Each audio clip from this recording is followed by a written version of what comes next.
precoz y vamos a hablar del tratamiento, ¿ya? Ok, va a ser una charla más corta hoy porque tengo un congreso más ratito, entonces nos vamos a llevar solamente unos 30, 35 minutos. Bueno, términos, ¿cuántos asistentes hay?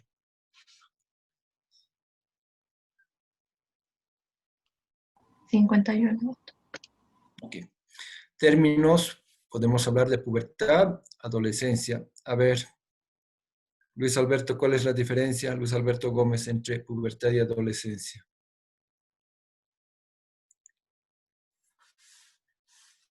¿Sabes? Bueno, la pubertad se refiere a los cambios puramente biológicos y en la adolescencia son los cambios biológicos, psicológicos y sociales. Mañana vamos a definir más los términos en la introducción a la pubertad precoz. Características de la pubertad: maduración sexual, crecimiento somático, cambios funcionales, capacidades de reproducirse, comportamiento agresivo, principalmente en el varón, y deseo sexual. Todas esas son las características de la pubertad. ¿Están de acuerdo o no? Ok. ¿Cuándo es una pubertad normal? En los niños, o sea, en los varoncitos, cuando empieza después de los 9 años, las características sexuales secundarias. Y en las niñas, después de los 8 años. Hablamos de pubertad precoz, cuando es menor a 8 años en las niñas y menor a 9 años en los varones. Pubertad retardada, mayor a 13 años en las niñas y mayor a 14 años en los varones. Bueno, y aquí podemos ver algunas características sexuales secundarias en las niñas. Las mamas crecen o las glándulas mamarias empiezan a crecer. Empieza a haber vello genital, ¿sí? Los genitales, los labios mayores y menores se engruesan. Y aumenta el grosor de la piel de los músculos también. La piel en la cara sobre todo se vuelve más grasa. Puede aparecer el acné. La voz cambia más en los niños que en las niñas. Aparece el vellito facial, el bigote o las patillas en el varón. Aparecen vellos en ambos, en las axilas y en el pubis, eso también es normal. Los hombros se ensanchan en los varones, se desarrolla más musculatura, el pene aumenta de tamaño y se oscurece, al igual que los escrotos, y lógicamente los testículos se agrandan.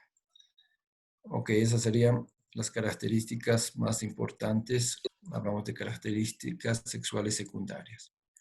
Acá la clasificación de Marshall y Tanner, ya que tiene como 50 años. En el varón, este es un estadio 1 de Tanner, estadio 2, estadio 3, estadio 4 y estadio 5. No solamente en el vello púbico, sino en el tamaño y el grosor del pene, al igual que el volumen de los testículos y el grosor y la coloración de los escrotos.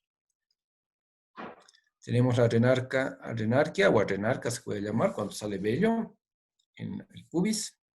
Pubarquia, lo mismo. Adrenarquia se llama porque esto está influenciado por las hormonas, por los andrógenos suprarrenales que son un poco más débiles que la testosterona. Telarquia, la aparición del botón mamario en las niñas, que es el primer dato de la pubertad, y menarquia es la primera menstruación. En las niñas, la clasificación de Tanner, tanto en el pubis como ahorita vamos a ver a nivel de las mamas. Una niña con Tanner 1 prácticamente no tiene nada, ni vellito, es una niña, valga la expresión, decir niña, ¿no? O sea, menor de 8 años no tiene absolutamente nada.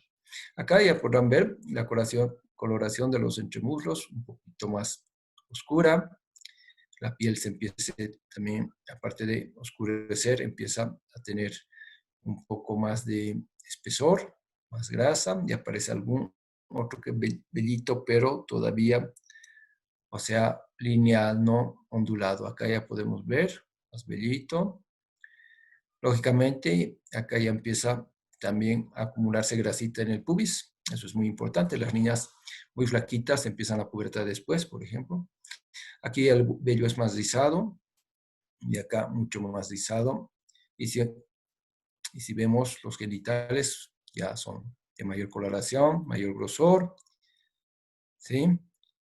Y ya puede haber alguna que otra secreción también. Este es el Tanner mamario, la clasificación de Tanner, viendo de frente, pero es mejor ver de perfil. Aquí se nota más. Acá no hay botoncito mamario, ni acá ya podemos discernir o ver el botón mamario. Acá ya la mama empieza a tener más tejido glandular. Acá ya ven como un cono. Y acá es prácticamente un tannercico, una glándula mamaria ya más madura. Ok, entonces, ¿cómo vemos en la cronología? Niñas, aparición del botón mamario es el primer dato, les decía, de la pubertad.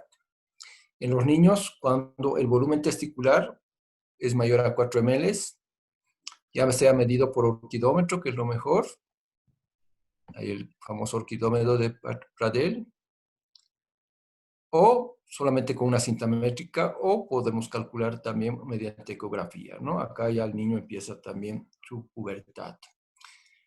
Este es un estudio, la menarca, más o menos, en el 4 aparece, en el 3 o en el 4 aparece la menarca o menarquia, después de un año que haya empezado la telarquia, ¿no? Más o menos al año, año y medio, aparece la primera menstruación. Y en los varones la espermarquia en Tanner 3 del varón, más o menos en promedio a los 13.5 años, esto en población latina. Este es un estudio que se hizo en el Perú. ¿Cómo empieza la pubertad? Ayer habíamos hablado tanto de la hormona reguladora de la hormona de crecimiento como la de dopamina. Igualmente la GnRH es la hormona liberadora de gonadotrofinas que está en el hipotálamo. Entonces vamos a ver cómo empieza esta actividad neuroendocrina a nivel de la pubertad. Ok, entonces vemos en las ordenadas la actividad y acá el periodo de edad.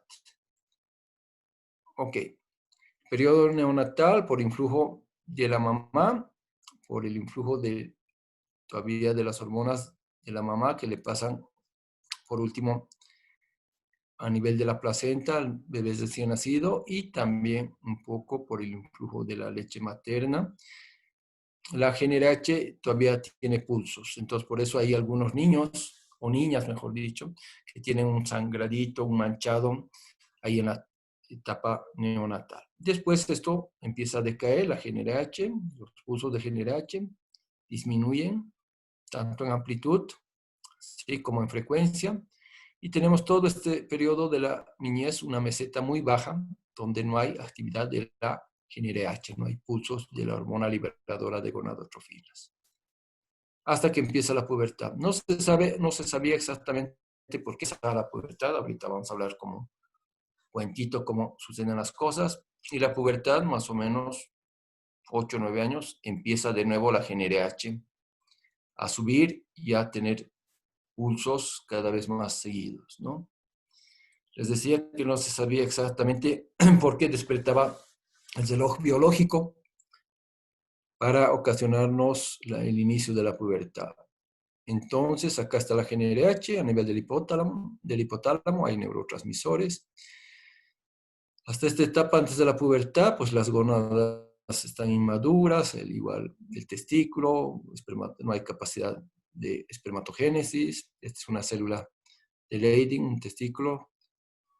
La célula de Leydig es donde se produce la testosterona y las células de Sertoli es donde se producen los espermatozoides. Entonces, mecanismos de retroalimentación están entrecortados, por eso no se inicia la pubertad, no hay mecanismos que hagan ¿sí? del órgano blanco a la hipófisis, al hipotálamo, no hay estímulo, y tampoco lo mismo del hipotálamo a la hipófisis y de la hipófisis a los órganos blancos, en este caso al testículo. Entonces, de un niño que básicamente no tiene ningún inicio de la pubertad y por tanto ninguna madurez sexual, ¿no?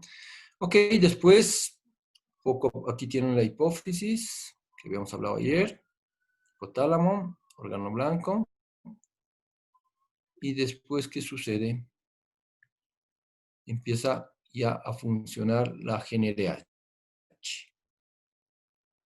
Ahí ven los mecanismos. Ya esto ya no está entrecortado, y hay estímulos, sí, positivos, o sea, y empieza a funcionar esto, incluyendo la espermatogénesis y la esteroidogénesis. Ok, hay por lo menos dos áreas muy importantes en el hipotálamo. Una es la área preóptica, donde empieza el pulso generador de GNRH. Ahorita vamos a ver mayor amplitud. Esto es en la mujer, lo mismo que vimos hace rato. El ovario en este caso es el único que cambia, el órgano blanco. ¿Y cómo se determina el inicio de la pubertad? Esto no se sabía hasta hace unos 10 a 12 años.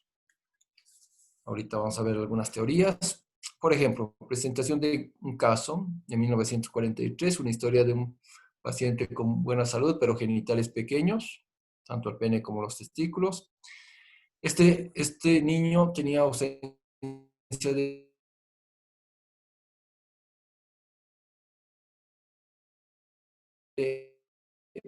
olor. Esta pequeña no tenía vello axilar ni púbico, o lo tenía muy poquito, y microfalo, micropene, ¿no?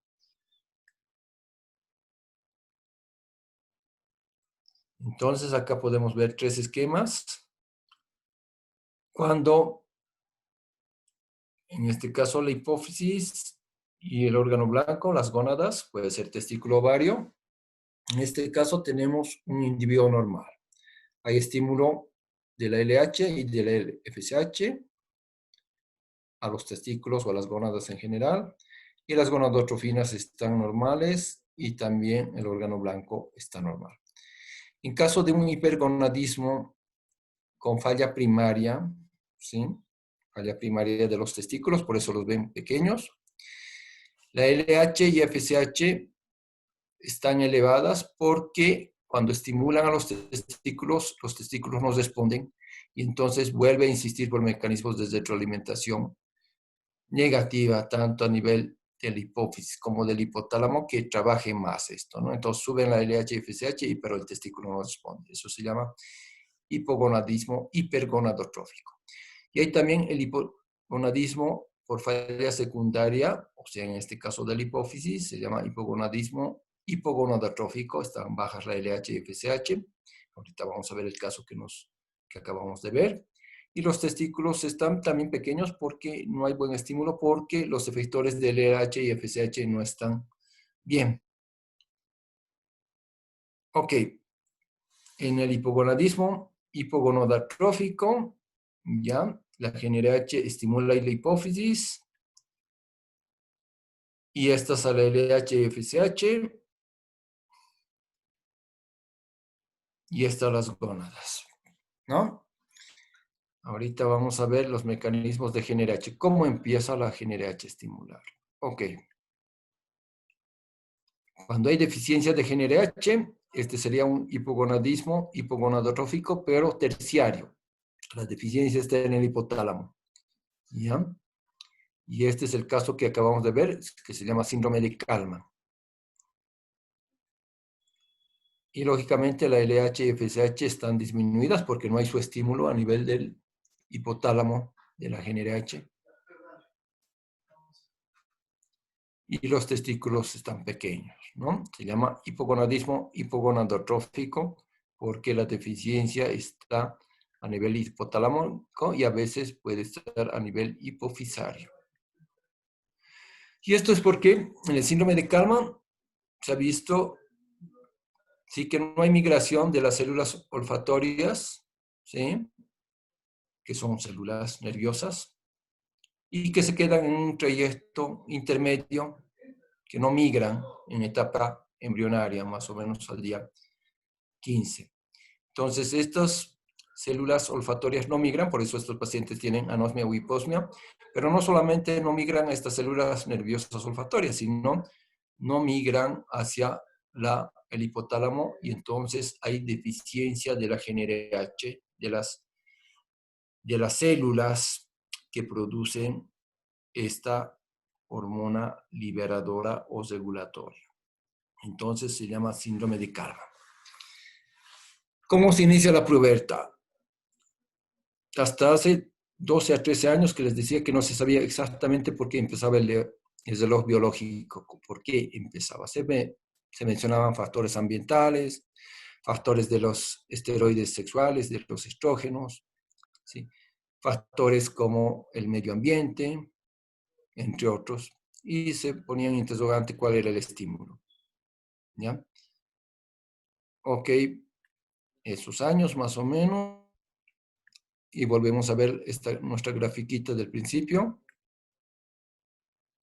Periodo natal, niñez, inicio. ¿Qué controlaba el inicio de la pubertad? Esa fue la gran pregunta hasta hace esos años que les digo, 12, 13. Y se vio estos factores que les decía, se postularon muchos factores, como los esteroides sexuales que les decía, los esteroides que ya provenían de las gónadas o que se también producían a nivel de la grasa. Por eso se piensa, no, se documenta ya que las niñas gorditas empiezan más antes que la pubertad que las niñas flaquitas, ¿no? Se vio hasta factores no solamente ambientales, sino factores de tipo de altitud de poblaciones a nivel del mar y de otras poblaciones que estaban en altura. Y se vio algunas otras hormonas más, como la leptina, la generelin, entre otras. Entonces, la cronología de la pubertad, determinantes genéticos, lógicamente, tienen que ver también con la herencia, influencias alimentarias, si está el paciente o el niño bien nutrido o no. Los niños desnutridos empiezan después la pubertad. Entorno socioeconómico, los niños que están en un entorno socioeconómico, por decirles mejor, desarrollan más antes que los niños más que están en entornos más débiles, digamos, o menos favorecidos, pues. Estado de salud individual, lógicamente si un niño, aparte de la desnutrición, tiene asma o tiene alguna enfermedad crónica infantil, lógicamente va a tardar en entrar a la pubertad también. Actividad corporal y ubicación geográfica, les decía, ¿no? Se ha visto que niños del altiplano empiezan la pubertad después, solo por la altitud sin considerar el estado socioeconómico o de alimentación. También razas entre los de raza negra y los blancos. Si los de raza negra empiezan más antes que los blancos, nivel del mar empieza más antes que pacientes de la altura, niñas más antes que los niños, eso se llama dimorfismo sexual. Indicadores metabólicos, se pensaba en esto, incluso se pensaba en la insulina que tenía que ver y la IGF-1, ¿ya? Y hasta ese momento no se descubría siempre cuál era el factor más importante, aparte de estas que hemos mencionado. La secreción pausada todavía de GnRH, había un inhibidor intrínseco, y lo importante era que aumente la sensibilidad a las gonadotrofinas. Entonces, todas estas hormonitas que las han debido escuchar ustedes y que también se los muestro acá. Ok, no estoy pudiendo. Ok. El hipotálamo. Antes esta GnRH se llamaba LHRH, Premio Nobel de Medicina 1977, con Andrew Shalley de Estados Unidos y Marcel Guillemin de Canadá. Al principio se describió como la GnRH porque se pensaba que solamente estimulaba la LH, pero después se vio que era la LH y FSH, entonces se llamaba gen RH. ¿Ya?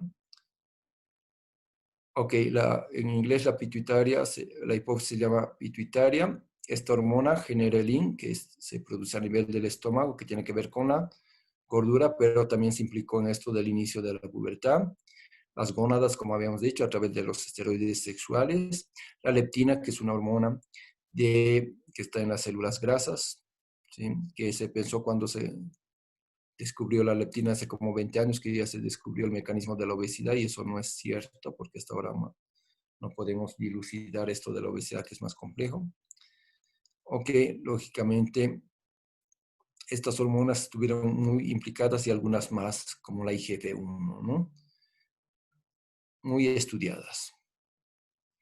La leptina, les decía, de los ratoncitos obesos, ¿sí? Que tenían hipogonadismo hipogonadotrófico y eran... La leptina es una hormona que controla la obesidad, pero estos pacientes se les truncaban, se hacía un experimento truncado la leptina y eran los famosos ratones OB-GYN, que se llama. Se estudió ellos, pero se vio que la leptina no era la determinante, hasta que en 1999, ¿sí? Hace ya 21 años, se encontró primero, generalmente cuando se hace estudios de investigación se encuentra la proteína y después el receptor. En este caso se estaba haciendo estudios en Pensilvania en casos de cánceres, sobre todo de mama, que se vio que había un receptor asociado a proteína G, como es el receptor de la insulina o la de la hormona de crecimiento que hemos visto en los anteriores días. Era un receptor asociado a proteína G, que al parecer tenía que ver con esto del inicio de la pubertad. Se llama receptor R54. Primero es lo que se descubrió, el receptor, no el ligando. Lo que les decía, un receptor a nivel membranal. Hay 7 familias de receptores a nivel membranales. La insulina es una de ellas también. Ok, ahora que... Ok. Y entonces se vio que este receptor, cuando se fosforilaba, tenía un receptor alfa, un gamma, ¿sí? Y un beta más. Entonces, que hacía todos los mecanismos ya dentro de la célula bioquímicos, como la pasada de fosfoinosito a la fosfolipasa, y luego la fosforilación de proteínas y con liberación de calcio. Entonces, este receptor se investigó más. Acá podemos ver en inmunohistoquímica cómo el receptor estaba positivo, digamos, en homocigotos y heterocigotos, ¿ya? Y se siguió estudiando, ahí tenemos. Vamos a pasar más o menos rápido, no nos vamos a detener mucho. Sí, acá en el resumen, este receptor GPR54 se veía en ausencia, tanto a nivel homocigoto, sobre todo, había ausencia de pubertad. Cuando estos ratoncitos tenían ausencia de estos receptores en forma homocigótica, tanto del papá como de la mamá, no se producía la pubertad. Eso en ratones. En humanos se estudió muchas familias, algunas en Francia, con hijos con hipogonadismo hipogonadotrófico. Se veía que había deleciones en este receptor, el GPR54. Se estudió familiares sin hipogonadismo hipogonadotrófico y no tenían ningún problema con el receptor. Entonces se asoció las elecciones de este receptor con el hipogonadismo hipogonadotrófico. Así es como se investigó y se dio a partir del receptor, se investigó y se vio que estos pacientes con hipogonadismo hipogonadotrófico tenían algún factor que iniciaba la pubertad, ¿sí? Y se empezó a buscar el ligando. El ligando, ¿cuál era esa proteína? Empezamos en este caso inversamente por el receptor. Generalmente les decía que se empieza por la proteína y luego se descubre el receptor. Y en Pensilvania se vio, y por eso el nombre de la quispeptin. En Pensilvania, si ustedes se acuerdan, están los famosos chocolates o dulces Hershey, y se le nombre de quispeptin, un péptido, una proteína quis. Entonces, así se le dio el nombre a esta proteína que cuando no estaba presente o cuando el ligando estaba anulado, mutado, ¿sí? Delecionado, no se producía la pubertad. Entonces se investigó que en el área preóptica, como estábamos en la región media, ¿sí? Más específicamente en el núcleo arcuato y en esta parte de la área preóptica media, ¿sí? Se producían estas celulitas neuronales o cuerpos celulares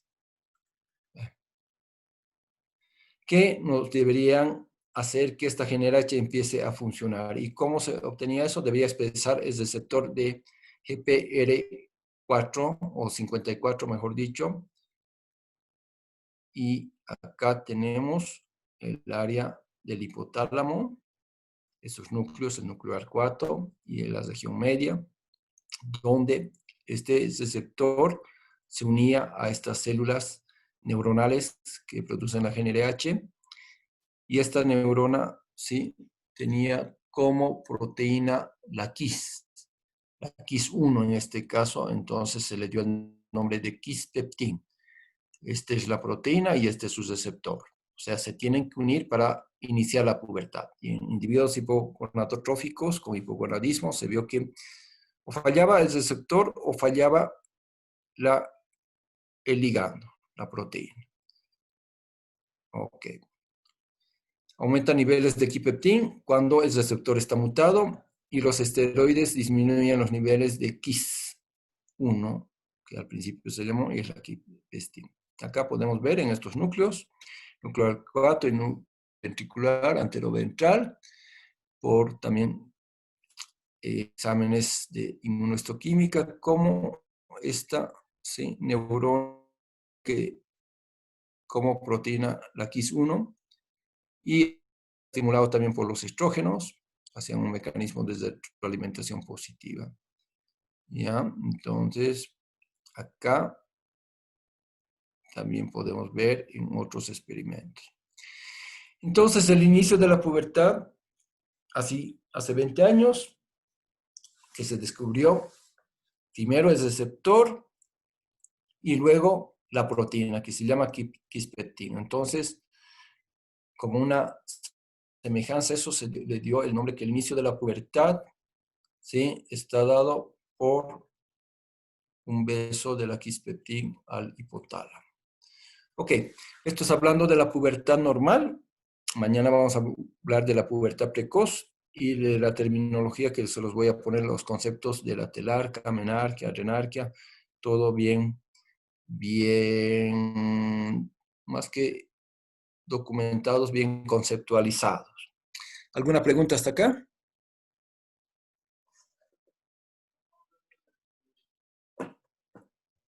No, doctor. ¿Han entendido el beso del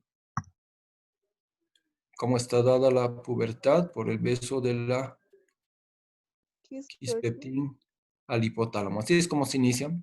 Durante unos 20 años o más se investigó esto y hasta que al final sabemos que la quispeptín es la proteína más importante junto con su receptor, un receptor transmembranal para empezar la pubertad, que tienen que ver también otras hormonas como la leptina, generelin, también la IGF-1, lógicamente las influencias alimentarias, incluso de masa corporal, de determinantes genéticos, determinantes ambientales, todo eso, pero se sabe ya con exactitud qué es esta proteína y su receptor a nivel del hipotálamo que inicia pubertad. A ver, quiero ponerles nada más la última. Ok, eso era. Entonces, el inicio de la pubertad está dado por un beso del hipotálamo. Bonito, ¿no? Sí, doctor. Ok, mañana entonces hablamos de la pubertad precoz, de su tratamiento. Allá les decía ayer que vamos a hablar de los agonistas de la GnRH, ¿sí? Análogos, agonistas y antagonistas. ¿Ok? Y vamos a ver bien los conceptos bien exactos de la terminología para que ustedes no tengan problemas con conceptualizar qué es la pubertad, la adolescencia, la telarca, la menarquia, la adrenarquia, que eso se lo tienen que saber, no de memoria, pero saber diferenciarlos, ¿no? Ok, entonces mañana vamos a pasar, ¿dónde está la Melissa? ¿Está por ahí?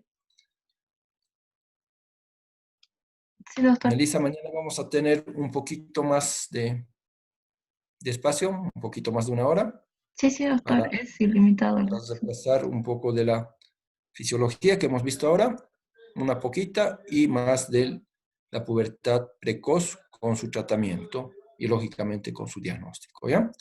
Ok, por hoy nos despedimos y mañana continuamos con pubertad precoz. ¿Ok? Gracias, doctor. Está bien, doctor. Listo, pues que les vaya bien. Hasta Gracias, mañana. doctor. Gracias, doctora. Hasta mañana. Hasta mañana.